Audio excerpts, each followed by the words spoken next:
First of all, let's understand the role of email. Why is email important in an organization? It's very different from Facebook, Twitter, your website, your events. So what is the role of email in your organization?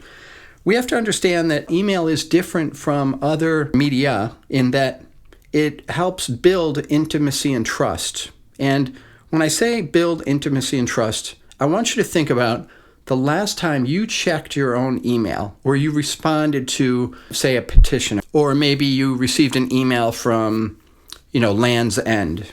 I want you to remember that this is not a public channel. When you're interacting with an organization or your friends or retailers through email, it's not a public channel. It's not happening in the public. It's really more or less a one-on-one communication that you're having with an organization, a person, or a brand. Okay? So we have to understand that there's this one-on-one intimacy that's happening in email. It's very different from Facebook, very different from Twitter. The other role that email fulfills in our organization is that it helps us segment people or identify specific segments of supporters, right? People that attend events, people that donate for the first time, people that join our email list because they downloaded an ebook, people that are monthly donors. Okay, so different segments. The value of email segmentation, and we're going to get into this in a future webinar, but it allows you to send the right message to the right people at the right time.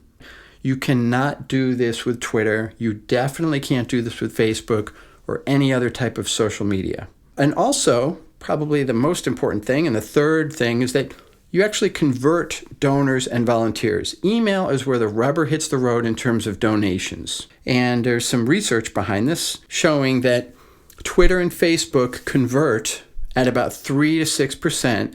Email converts at about 33%. All right, so let me just show you some data behind this. This is by Razoo. Blackbaud found the same numbers. They looked at millions of transactions. Basically, what we find is these percents on the far right are conversion rates. Okay, so what does that mean? Let's look at the example here. Facebook says 6.9%. That means that if you send a donation link out on Facebook, 100 people click on it, 6 people actually finish the job. If you do the same thing in email, though, you send out an email to your email list, and assuming that you've segmented your list and you're really smart about the other facets of email marketing, you send out that email, 100 people click on a link in that email to donate, 33 people out of 100 will actually finish the job. So it's proven, we already know that email is much more effective at the transactional aspect of fundraising. Social media isn't so great at the transactional aspect of fundraising. Social media is great at the relational aspect or the social aspect of fundraising, but definitely not the transactional aspect of fundraising. Okay, so that's really important to understand that. Now, the other thing you have to understand before we talk about getting emails and acquiring emails, we have to understand our audience. What really motivates people to actually join an email list? And I always, I'll remind you time and time again during the webinar to think about your own behavior as a human being and how you deal with email, right? There are reasons why you join an email list, and there are reasons why you don't. Why you say, I'm not going to join that email list. I don't need another email. So we need to understand that with our own audience. One of the best ways to do this is to do some research around our various audience segments. The model that I usually like to propose is personas. Basically, a persona, for our purposes here and for time, it's really a fictionalized representation of a donor segment. So you might have Danny Donor, who is a first-time donor, has come to a couple of events, and who doesn't have a family, is a single guy, professional, and is very much an extrovert, loves going to events and doing a lot of advocacy work. But for the very first time, Danny has donated, and by filling out that profile, we understand what actually motivates him. What are the real emotional reasons for him doing that? Why does he actually put his money on the table and give that money to our organization? Why does he join an email list? We have to understand them, what keeps them up at night? What are their passions and interests? What are their goals and dreams? These type of things we cannot learn enough about People don't join email lists just to join an email list. It's never happened in the history of the internet. No one says, wow, here's another email form, and what do you know? I can put my name and email in it. It's so cool. I cannot put my name and email in enough forms before the day is out. I have to keep doing this. No one does that, okay? There's always a value exchange. And if you think about your own experience, when you join an email list, it's because there's a perceived value. You think you're going to get more than the pain required of joining, okay? And I even say it right here. What value are you offering that it greatly outweighs the pain of joining the email list? And some of you are saying, what pain? What pain are you talking about? So there is perceived pain in joining your email list. There's lost time filling out your form. That's time lost. That's pain. It's not huge pain, but it's some pain there.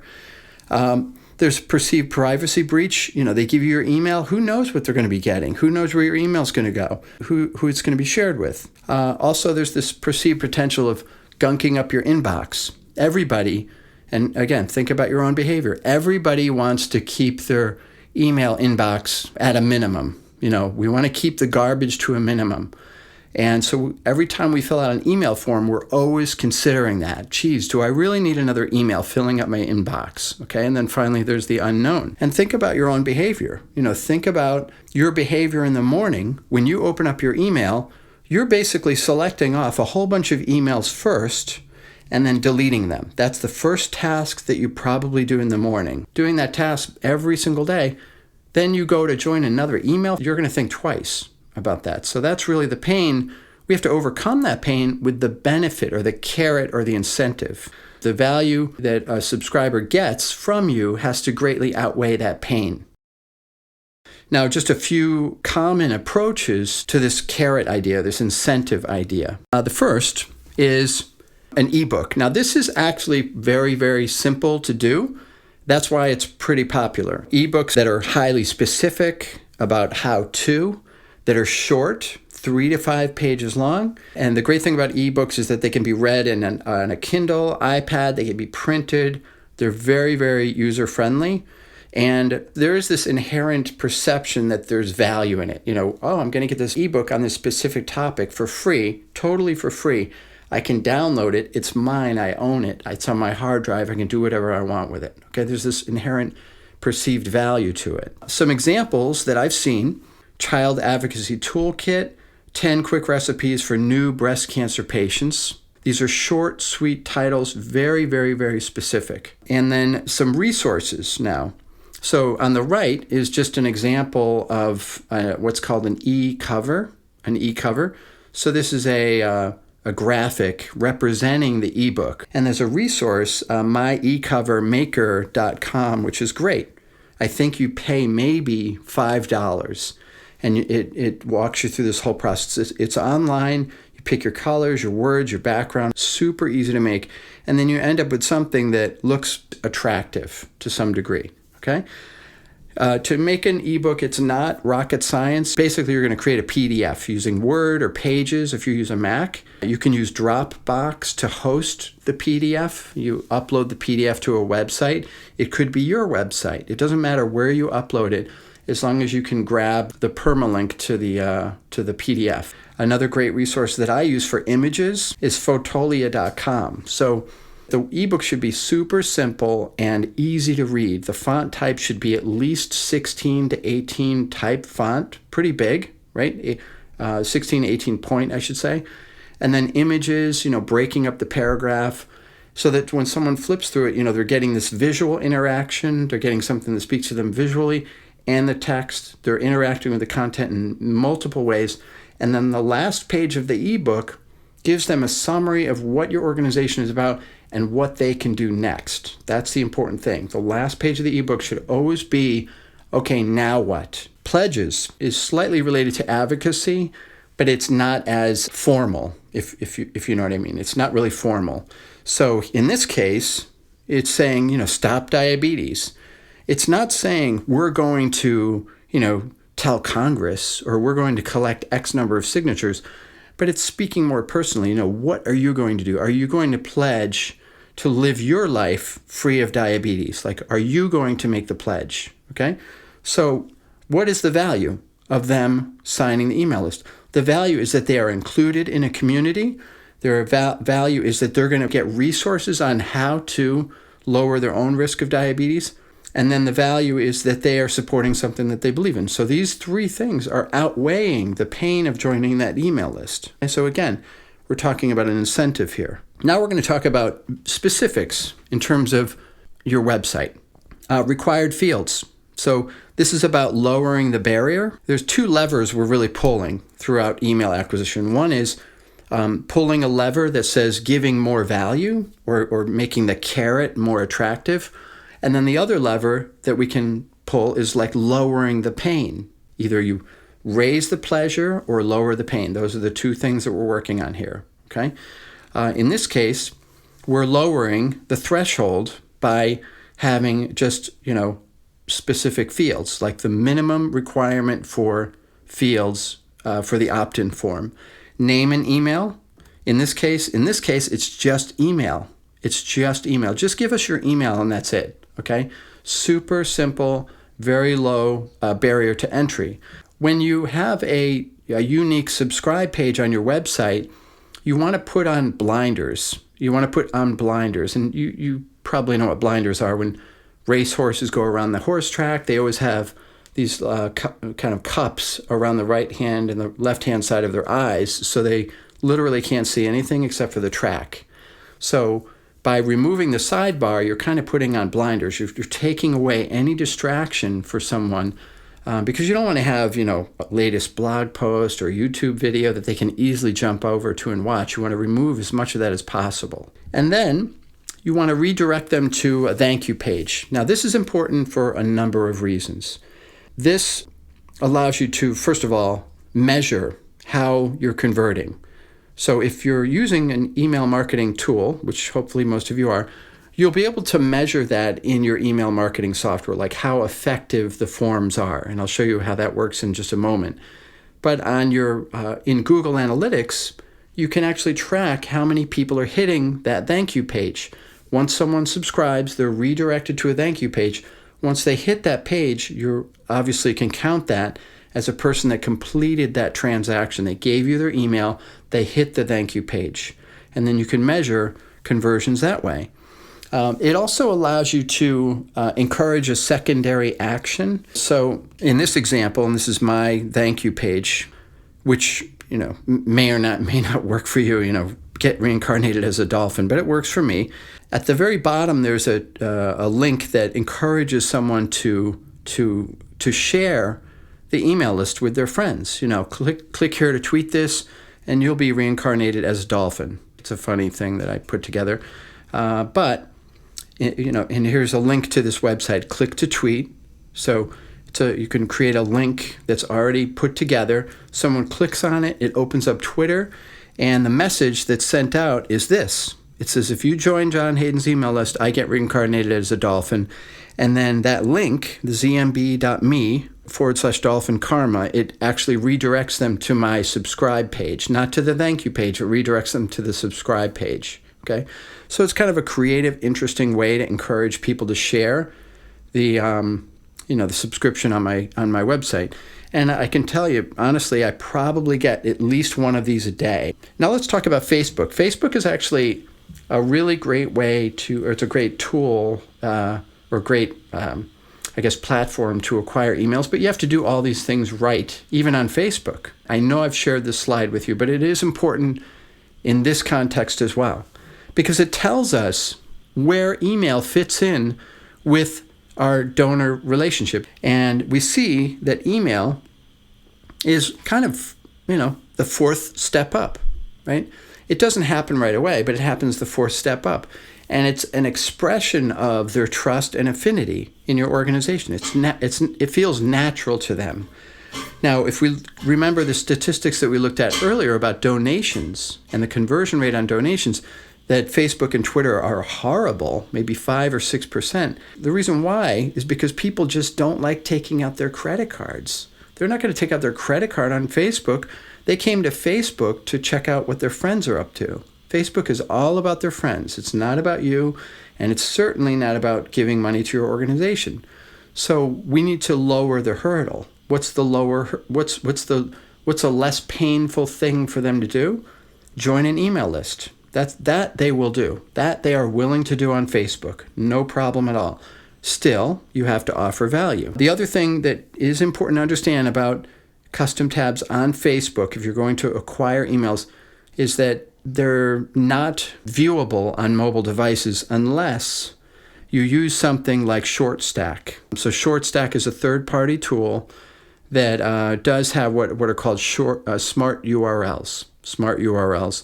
And those URLs, when they're shared on Facebook, someone clicks on it, it redirects to a mobile version of that custom tab.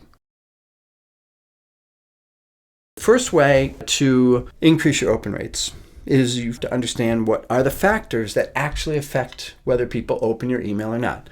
Recency. After donation is a perfect time to send an email. If you send an email to a new donor within 90 days and ask them for a second donation, there's going to be a higher likelihood that they'll donate that second time than if you send a message to them, say, 6 months later. After volunteering is really important. After clicking through another message, I love this approach. Now, some email marketing softwares don't allow you to do this, unfortunately, but some do. So with MailChimp, you can actually send an auto reply with a rule that says, when someone clicks on this specific link in this specific message, send them this second message 2 days later. You can see how setting this up to be automated engage your constituents in a very personal way. So it's great to be able to have something that automatically does that, based on their behavior. Use social media when you announce that you've sent it. So this is an interesting approach for organizations that have a large active social following. And when you send out your email to your email subscribers, send out a tweet. Say, hey, we just sent out a latest update. The people that are following you on Twitter, again, if they're active and if it's a vibrant community on Twitter that you've built up, they're going to go to their email. They're going to be like, oh, cool, I got to open my email. Personalize it. So use their first name. And again, most email marketing tools will give you this ability. That they'll merge in the first name. And where do you get the first name? That's when they joined your email list. So, John Hayden. And you might want to also consider personalizing other information related to this person. So I worked with a lupus foundation, a regional lupus foundation, and they actually had an issue with people finishing a peer-to-peer fundraising page. So they had a campaign. It was a walkathon. And people would say, great, I want to do the walkathon, and I'm actually going to do it in honor of so-and-so, my good friend Joe. And then, they would, like everybody else, they would just, oh, great, I'm so inspired now. And then a week goes by, work happens, life happens. Then they've forgotten about it. So they were having this problem. And I said, well, let's do this. For this email, follow-up email to these people, let's write an email that says, hey, Rob, we know more than anyone that raising money is really hard. And we know that it's not easy. But we also know that you care about your friend Joe. And Joe knows that you care about him. And we don't want to see you let Joe down. We want to help you succeed in what you set out to do. So this is what you need to do. It worked really well. Include a PS. So this is a really interesting approach. In this case, in this example, obviously the purpose of this email from Chad is to get me to donate to something, right? He says, P.S. if you already put a check in the mail, thanks. If you haven't yet contributed, please make a gift now. It's almost downplaying the action, which takes away a little bit of the defensiveness, perhaps. Okay, but this is a really interesting approach in some situations. Try rich text. So I've talked about this a number of times, and I've done more than a few direct appeal type of email campaigns where the goal is we want people to register for this event. It's a campaign around this, and we're using email marketing. What I found is that the click-through rates are generally higher in a rich text type of email, which is the example on the right. That's rich text. In other words, it looks like just a regular old email from a friend. It's not a fancy HTML template. But this is really case by case. So if you do have an HTML template type of email that you had somebody design, and you are using that just by habit or because you're supposed to or whatever, what I would recommend is Do an A/B test against rich text. Okay, this is a drastic change for a lot of organizations, by the way. So I know there are probably a lot of you that are listening to this right now that almost like feel a little bristled when I say don't use the fancy email template that you're so married to. What I'm saying is at least test it. If you get a higher click-through rate on the rich text, then guess what you're going to do? You're probably going to use rich text in another email down the road.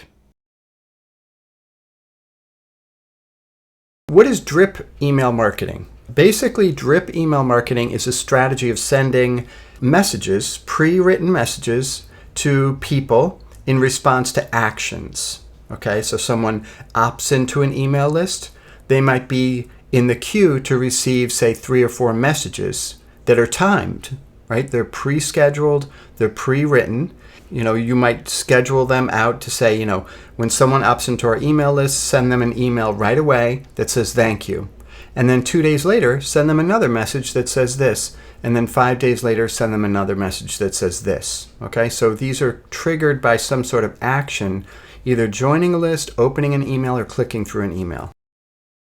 So what does it look like? Let's talk about what it looks like. This is a simple drip campaign example that I'm going to walk you through. All right. First of all, you have a trigger, right? The trigger could be anything. It could be someone clicks on a link in an email that went out, someone opens an email, or someone joins an email list. After the trigger, in a simple campaign, that would trigger the first message to go out, say, 2 days later, right? And then maybe another message to go out 5 days later after the trigger. And then another message, perhaps maybe 6 days later. This says day 5, but it's supposed to be day 6. Okay? So the benefits of this is that you can nurture a secondary action. So let's say that someone does sign a petition. They go and they sign a petition. When they sign that petition, that's a trigger. Then they get a couple of follow-up emails. A secondary action in a follow-up email might be, hey, share this petition with your friends, or sign up to visit us at this event, or here's another petition you could sign, or here's something else you can do related to that petition, right? So those are all secondary actions. And also, you can identify segments for future messages, and you can set it and forget it. Now, the problem with a simple drip campaign, this is a limitation, is that the people who open and click these messages are very different from people who don't. So what do we do from here? Now, complex drip campaign, this reduces the number of people turned off by your primary call to action. And then you will reduce list churn with this and increase conversions.